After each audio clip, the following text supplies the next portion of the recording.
So is it safe to assume that Marvel won Comic-Con this year?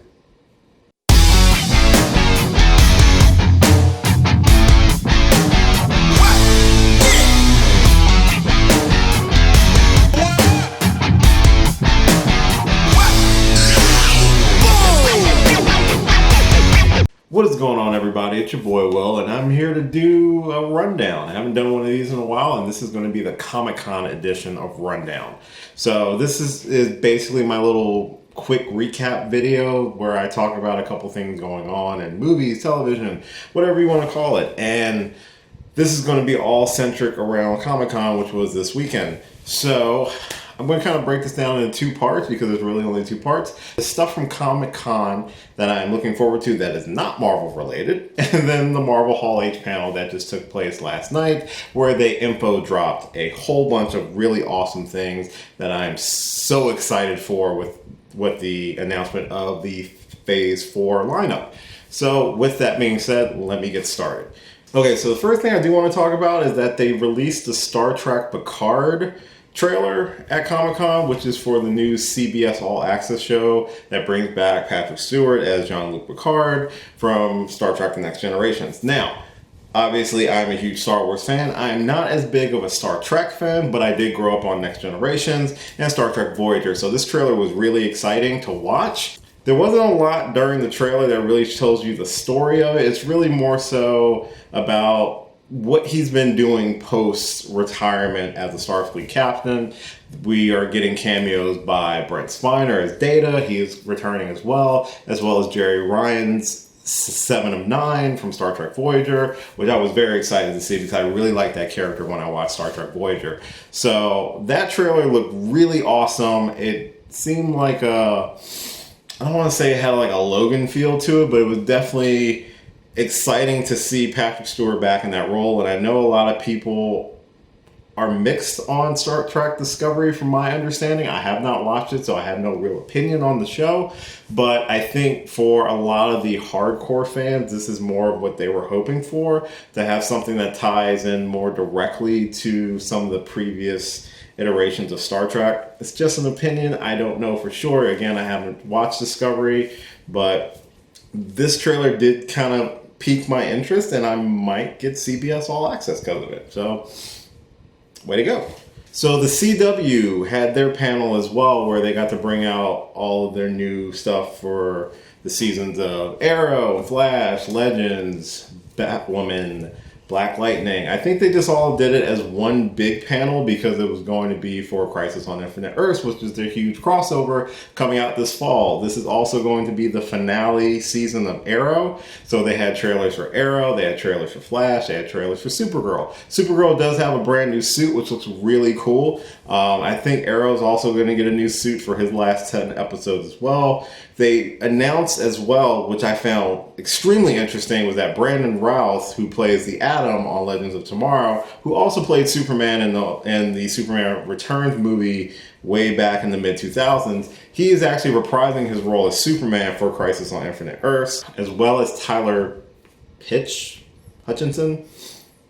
The guy who's currently Superman on Supergirl, he's also coming back for the crossover. And Burt Ward from Batman 66, who played Robin, he is reprising his role as well. That sounds so insane and weird, and I'm really looking forward to the crossover. I'm a huge fan of the Arrowverse TV shows, or the CW verse is what they are calling it now since Arrow is ending. And we're going to get the pilot for Batwoman coming up very soon as well. So it's an exciting time if you're a fan of the CW verse of superhero shows. And you get all the returnings, the Flash, Supergirl, Legends, all of those are coming back too. But those were some of the big news coming out of their panel, which got me excited as well. Now, these trailers weren't at Comic-Con, and they actually came out about a week ago, and I didn't get a chance to do a reaction to them. But I do want to briefly mention Maleficent, Mistress of Evil, and Mulan, the next live-action Disney adaptation that they're coming out with. I did watch both trailers. I thought Maleficent looked perfectly fine. It looks like they're leaning more into the evil side of Maleficent, where she's going to go toe-to-toe with Michelle Pfeiffer in the movie, which is kind of interesting. I was a fan of the first movie to a degree. I didn't hate it, but it wasn't anything that I was like, oh my god, I have to watch this hundreds of times. So that looked good. The Mulan trailer looked really good to me. Now, I have not been a fan of all of the live action remakes of the Disney classics. Granted, they are making killings at the box office, and that's exactly what Disney wants. But most of them have not done anything different. They have basically been shot-for-shot remakes of the original animated films. So it's nice to see them in live action, but it's not something I want to rush to the theater to go see. However, the Mulan trailer, and from the information that I've read about, has been very different. It is not going to be a musical. It's not going to be a shot-for-shot remake. Mushu is not in the movie, so there's no talking dragons or anything like that. They are keeping it very action-centric, and I don't. What's the nicest way to say it? They're keeping it culturally appropriate, from what it sounds like. And where they're not going to do a musical, because no offense, the Be a Man song probably won't play as well as it did back in the mid-90s. But the visuals look really good. I like the casting in the movie. So I am curious about what they're going to do with Mulan more than I've been about how they've done Lion King or Aladdin or Dumbo or Beauty and the Beast. So I wanted to briefly mention those as well because I didn't get a chance to do a video for either one of those two trailers that did came out, but I did get to see them. They also had a Terminator Dark Fate panel at Comic-Con. Not the biggest fan of Terminator, but I was surprised to see that Edward Furlong, who played John Connor in Terminator 2, is returning to Terminator Dark Fate to reprise his role as John Connor. This also is going to have Arnold Schwarzenegger again making an appearance, as well as Linda Hamilton is going to be portraying Sarah Connor as well. This is along the lines of the Halloween franchise, where they're kind of rebooting slightly the franchises by eliminating some of the bad sequels. But Terminator has also had 3 really bad movies that came out in recent years. So I'm hesitant about it, but it sounds like they're doing this right. And I'm also a fan of Tim Miller as a director, and Gabriel Luna is playing the new Terminator who is hunting our protagonist in the movie. So I am a fan of Gabriel Luna. If you've ever seen Agents of S.H.I.E.L.D., he played Ghost Rider during season 4, and that was probably the best part of the season to me. So I'm curious about Dark Fate. I don't know if I'm going to go see it, but I am curious about it. Another non-MCU, but still a Marvel thing, they did announce at Comic-Con that Agents of S.H.I.E.L.D. is ending after next season, season 7. They're currently wrapping up season 6 right now. I have not watched any of season 6. I have watched a lot of Agents of S.H.I.E.L.D. since its inception, but I also haven't really been big on it since last season. They kind of ended last season in a way that would make sense being the finale of the show. And ever since the movie and television divisions of Marvel have kind of separated, Agents of S.H.I.E.L.D. has tried to find their way to stand on their own. But it feels weird because sometimes they reference the MCU and other times they haven't. I've heard that they're kind of acting like they're in an alternate dimension at this point where they don't have any ties to the current going-ons of the MCU. So the snap, none of that has been featured on this season of Agents of S.H.I.E.L.D., which is fine. They need to kind of stand on their own. However, when the show was originally built to be the companion series of the Marvel Cinematic Universe, it didn't really land that well. They had some really good seasons. Season 4 is probably the best season since the first season, in my opinion. So it'll be interesting how they wrap it up. They had a good run. I mean, 7 seasons is nothing to scoff at for a television show, more than a Netflix series. But yeah, they announced that Agents of S.H.I.E.L.D. will be ending after season 7. So with all that out of the way, the biggest news coming out of Comic-Con came from Marvel's Hall H panel. And I'm going to kind of break down most of what was done at the panel. It was a quick panel. I was just on Twitter watching it and seeing all the news drop when it dropped, and it just completely blew my mind. So let's start off with that Kevin Feige announced the entire lineup for Phase 4. Now, Phase 4 this time is only going to be 2 years. So next year, 2020 and 2021. There is no Avengers film capping off this phase of movies, so this is actually going to be a very unique change of pace from the previous 3 phases. Also, it's actually broken up between movies and the Disney Plus TV shows. Now, Disney Plus is Disney's streaming service if you haven't been paying attention or been under a rock, Disney is launching their own streaming service a la Hulu, Netflix, Amazon Prime that comes out this fall 2019. It is going to be dirt cheap because they want everyone to have it. And so Marvel Studios has developed television shows or miniseries for Disney Plus that are true companions to the movies. Like originally when ABC came out with Agents of S.H.I.E.L.D., that was touted as the companion series to the MCU. These are truly going to be MCU centric series that will be on the streaming service, all under Kevin Feige. They made sure that they announced that all of these series will have an impact on the movies that these characters will be going forward. So, the first movie coming out in Phase 4 is Black Widow, the long-awaited Black Widow movie starring Scarlett Johansson. This has Rachel Weisz, David Harbour. David Harbour is playing Red Guardian, who is kind of the Soviet version of Captain America. The villain of the movie is going to be Taskmaster, and they actually showed footage from what they've shot already because the movie is currently in production now.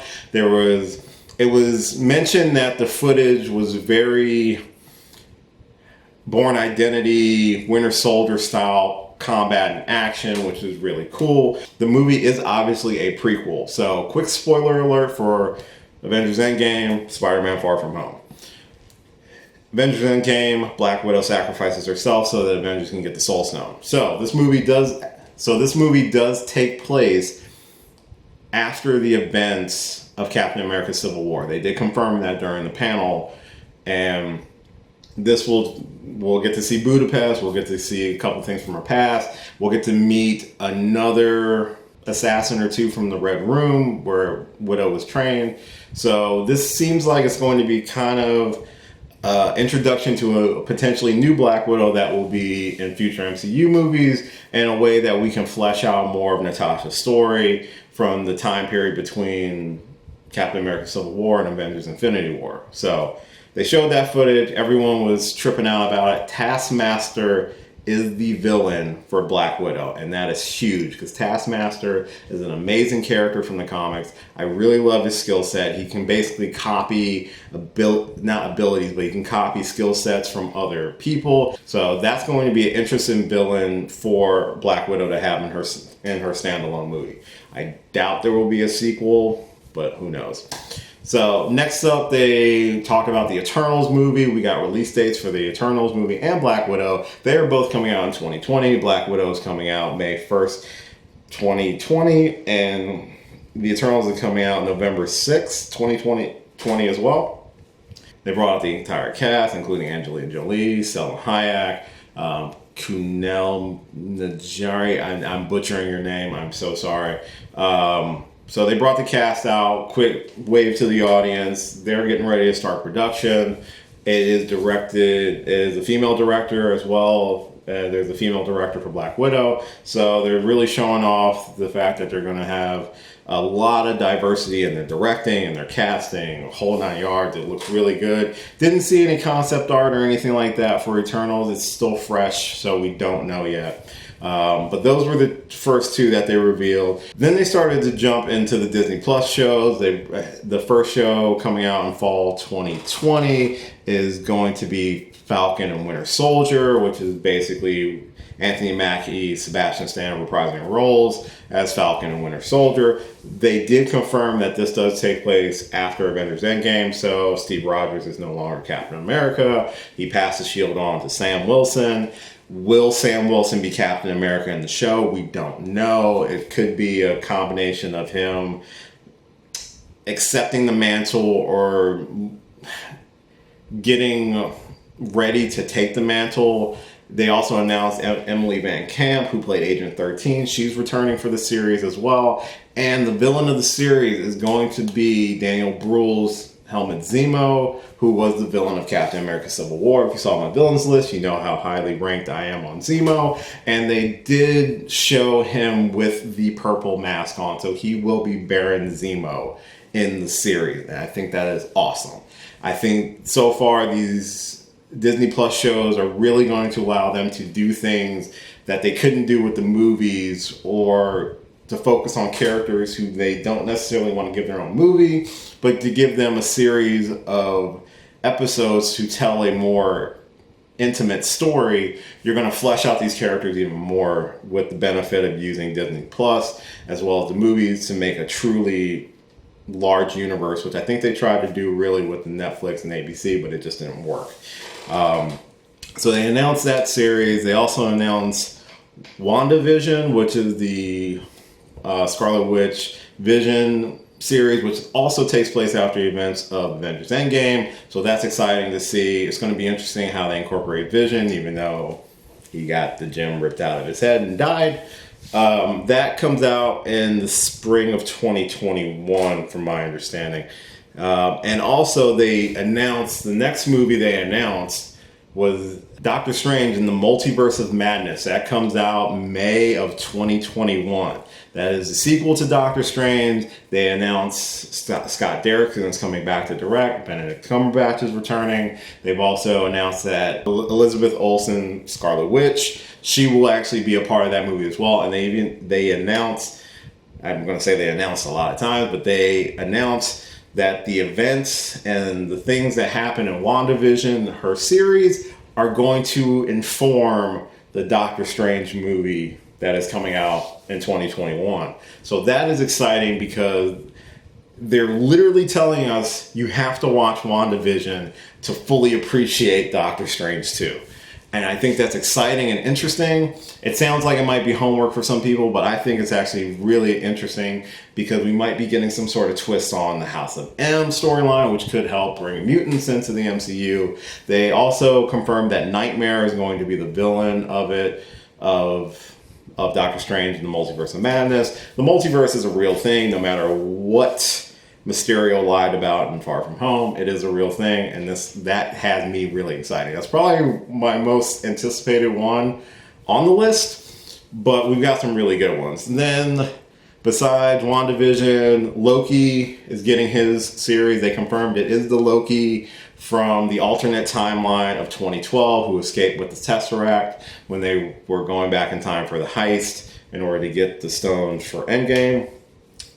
That is another series that is coming out. We've known about it for a while. We've also known about the What If series. It's an animated series where what if Peggy Carter took the super soldier serum, or what if the Hulk had the mind of Bruce Banner, or, whole 9 yards. So that's going to be an animated series narrated by the Watcher, which I think is really, really cool. And they're getting all of the MCU actors who are going to be in these What If series to come back and reprise their roles and offer up their voices for the animated series. So that is really exciting. That's also going to be on Disney Plus. And the last series that they did announce was Hawkeye. Jeremy Renner came out. They are doing a Hawkeye series also after the events of Endgame. They announced that Kate Bishop is going to be a part of the series as well. So this is going to be very inspired by the Matt Fraction run of Hawkeye, where they introduced Kate Bishop in the comics, and he is training the next Hawkeye. So I think those series sound incredible. They did announce a few more movies. Shang-Chi and the Legend of the Ten Rings. That comes out in February 2021. And it is all Asian cast, which I think is incredible. And they are announcing they will introduce the real Mandarin into the movie, which is super exciting. And hopefully it kind of redeems what they did with Iron Man 3. And that's all the real information we got. They brought out the director and the cast. It's only about 3 actors. They just found their Shang-Chi and they brought him out.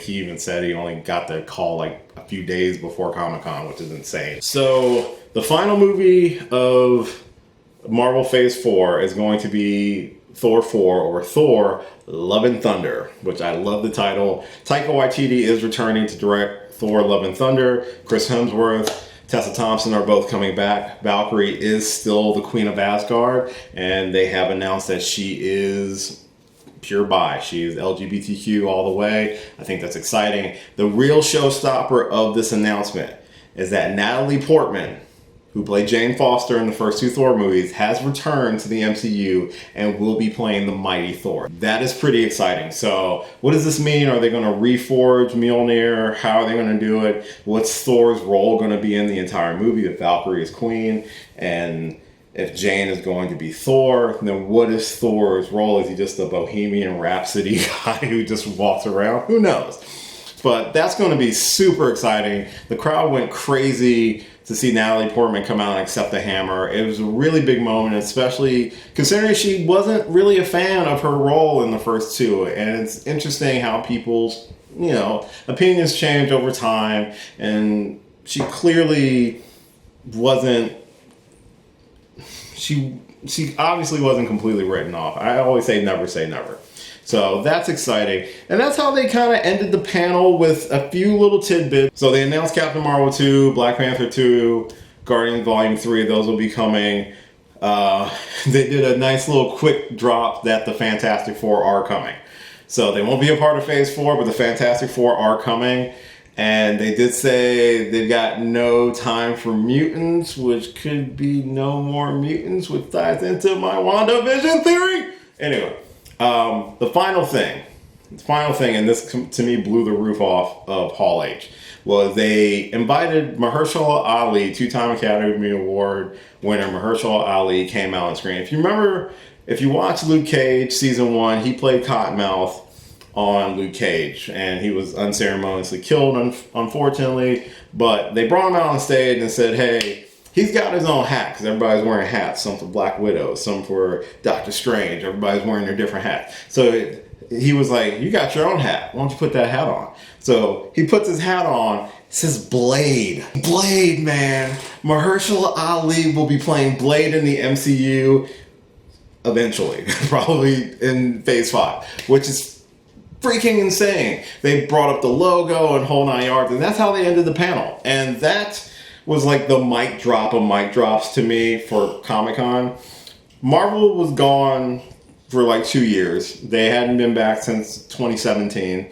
And they took 2018 off. People were bummed about that because they were like, oh, why don't you guys come to Comic-Con? Comic-Con is their place that they originally introduced all the Avengers, whole 9 yards. So for them to come back this year and to bring what they did, to bring all of the information, their full Phase 4 slate, it's only 2 years, but it's a grand total of 5 Disney Plus series and 5 movies. So that's a pretty impressive lineup for a studio that has completely changed the game of movies. They had an incredible 2019. Avengers Endgame just beat Avatar at the box office for the highest grossing movie of all time.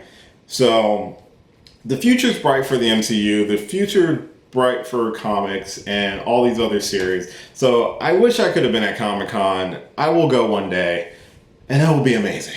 But that is my rundown of Comic-Con edition 2019. I hope you're as excited as I am for all the things coming out in the near future. Again, thank you for watching this and all my other videos, guys. What did you think of Comic-Con this year? What are some of the high points? What are some of the studios and the companies that you think kind of won Comic-Con? Do you think Marvel had their victory lap? Or did you think, the Game of Thrones panel was good? I don't know, Again, thank you so much for watching this video.